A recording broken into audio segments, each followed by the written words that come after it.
Kita kali ini akan membahas tentang desain karakter. Ini akan menjadi salah satu penilaian dari UKK kalian yang tentang animatik. Yang pertama kita bahas adalah pengertian dari desain karakter itu sendiri. Apa itu desain karakter? Desain karakter adalah proses visualisasi karakter yang disesuaikan dengan tema cerita, mulai dari nama, bentuk tubuh, gaya gambar, pose, ekspresi, dan gaya busana. Gunanya supaya ada korelasi antara cerita dan juga gambar. Selain itu, desain karakter berguna untuk menciptakan konsep penokohan yang matang. Kalian pasti sering melihat beberapa animasi-animasi yang ada di televisi seperti SpongeBob. SpongeBob itu temanya adalah kehidupan lautan, maka karakter yang ada di sana itu semuanya termasuk hewan laut seperti ada bintang laut, ada kepiting, ada paus, dan berbagai macam binatang lainnya. Itu yang dinamakan menyesuaikan antara cerita dan juga gambar. Contohnya seperti ini. Proses ini bisa menjadi pegangan kamu untuk membuat karakter yang sama secara berkali-kali, karena setiap karakter memiliki detailnya masing-masing. Ini contoh dari desain karakter. Konsep dasar karakter. Proses ini bisa menjadi pegangan kamu untuk membuat karakter yang sama secara berkali-kali, karena setiap karakter memiliki detailnya masing-masing.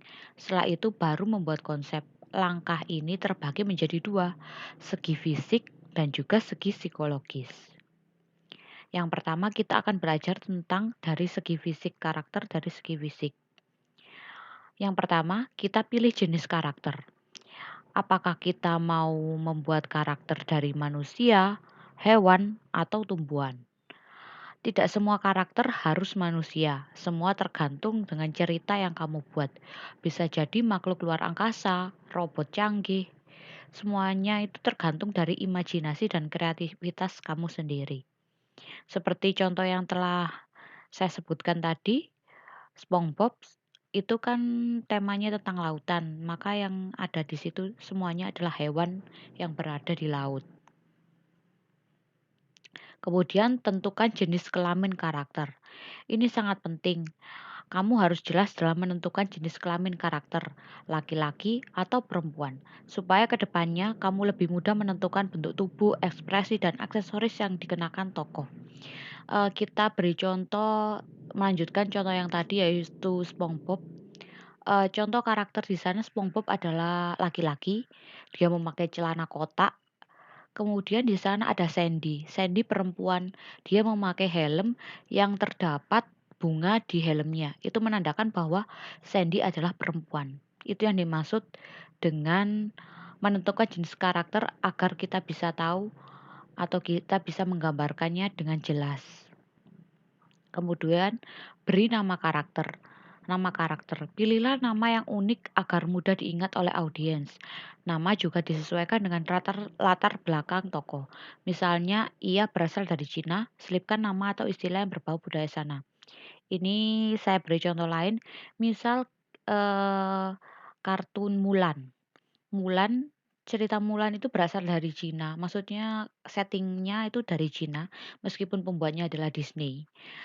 Eee, di situ karakter-karakternya itu bernama Hua Mulan, Hua Hua Lao, semuanya itu berkarakter sama seperti nama-nama orang Cina. Itu yang kita maksud dengan, menyisipkan istilah yang berbau dengan budaya di sana. Misalnya juga tadi SpongeBob. SpongeBob itu berasal dari negara barat, maka bahasa yang digunakan adalah bahasa Inggris. Tuan Crab itu artinya kepiting, itu menggambarkan tentang kepiting. Kemudian SpongeBob terbuat dari sponge, makanya namanya SpongeBob. Ya, kita menghubungkan antara bahasa Inggris dan juga karakter yang ada.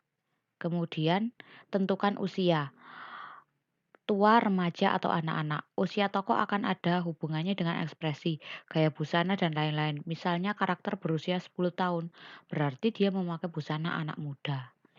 Ya ini juga penting, kita tidak bisa Misalnya audiens kita anak-anak, kita bisa menyisipkan karakter kita ada yang anak muda, ada yang orang tua, dan kita bedakan itu sesuai dengan usianya. Misal kalau yang sudah tua memakai pakaian, yang lebih sopan, kemudian berwarna gelap, sedangkan yang lebih muda memakai pakaian yang ceria dan juga bergaya seperti anak muda.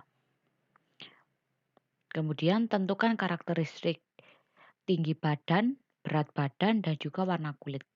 Tinggi dan berat badan berkaitan dengan bentuk tubuh karakter. Tinggi karakter satu dengan lainnya tentu berbeda. Kalian jika membuat sebuah animasi, pasti kan pasti semua karakter memiliki karakteristiknya sendiri-sendiri. Ada yang tinggi, ada yang pendek. Warna kulit juga layaknya manusia, karakter yang kamu buat pasti punya latar belakang.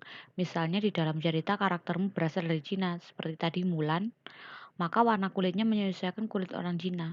Kulit orang Cina putih, maka Mulan berkulit putih. Itu contohnya.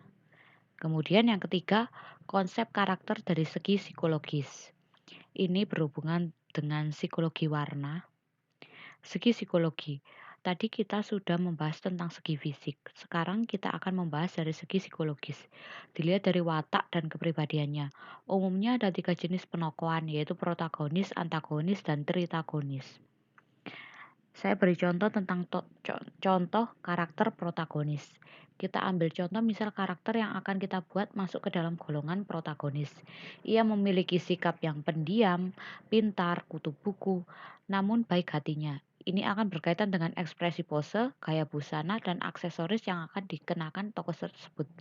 Seperti gambar yang di samping ini adalah contoh protagonis yang seperti disebutkan tadi, yaitu pendiam, pintar, dan juga kutu buku. Digambarkan memakai kacamata. Ini menunjukkan bahwa anak ini pintar, kutu buku, kemudian pendiam, dia lebih senang bergaul dengan gadgetnya atau sibuk dengan gadgetnya daripada orang lain. Kemudian mungkin dari kalian pernah melihat animasi ini yang berjudul Inside Out. Inside Out ini menggambarkan berbagai macam karakter tokoh. Ada yang Disgust. Disgust ini adalah wanita yang jijik sekali dengan pokoknya hal-hal yang menurut dia menjijikkan, dia pasti ingin muntah. Digambarkan dengan warna hijau. Karena biasanya di televisi kita menggambarkan muntah atau maaf ya, itu berwarna hijau. Kemudian yang fear ini tentang ketakutan. Ini orang yang selalu takut sekali. Ini digambarkan dengan warna ungu. Kemudian joy ini ceria, digambarkan dengan warna-warna ceria seperti warna kuning. Kemudian yang sadness ini selalu sedih dan pesimis, maka warna yang cocok adalah warna biru. Sedangkan anger ini pemarah, maka warna yang digambarkannya yaitu warna merah. Kemudian yang keempat yaitu mulai desain. Sketsa dasar karakter dari bentuk geometris. Cara membuat desain karakter yang selanjutnya adalah dengan membuat sketsa dasar karakter. Sketsa ini berpatokan dari konsep karakter yang sudah kamu buat sebelumnya. Sketsa dasar dibuat dari bentuk-bentuk geometris seperti persegi, segitiga, dan bulat. Dari bentuk geometris akan menciptakan visual yang disesuaikan konsep fisik dan psikologi dari karakter. Kita misal memberi contoh jika karakter itu suka gemar makan periang dan juga gemuk, maka geometris yang kita buat, bentuk yang kita buat yaitu bentuk lingkaran. Seperti ini bentuk lingkaran. Karena menggambarkan karakter yang gemuk dan juga gemar makan. Kemudian desain bentuk tubuh karakter. Saatnya membuat bentuk tubuh karakter. Karena kamu sudah tahu tinggi dan juga berat badan karakter, maka proses kreatif ini akan jauh lebih mudah. Buat tubuh karakter dari sisi depan, belakang, dan juga samping. Gunakan garis bantu agar gambar jadi seimbang dan ukurannya pas satu sama lain. Seperti ini, kita gambar dari depan, dari sisi samping atau serong, kemudian dari sisi samping sebelah sini. Agar nanti kalau dibuat animasi, kita menjadi lebih mudah. Dari sisi samping yang terlihat apa? Terlihat telinga, mata sebelah sini, tangan sebelah sini, gitu, agar terlihat seimbang. Kemudian, membuat ekspresi wajah karakter.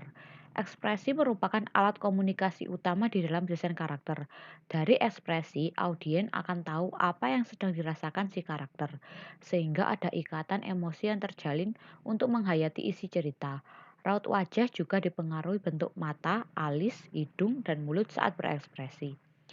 Ini ekspresi marah atau kecewa, maka alisnya datar, kemudian mulutnya seperti ini, matanya seperti ini. Ini ekspresi kaget, matanya terbelalak, kemudian mulutnya menganga.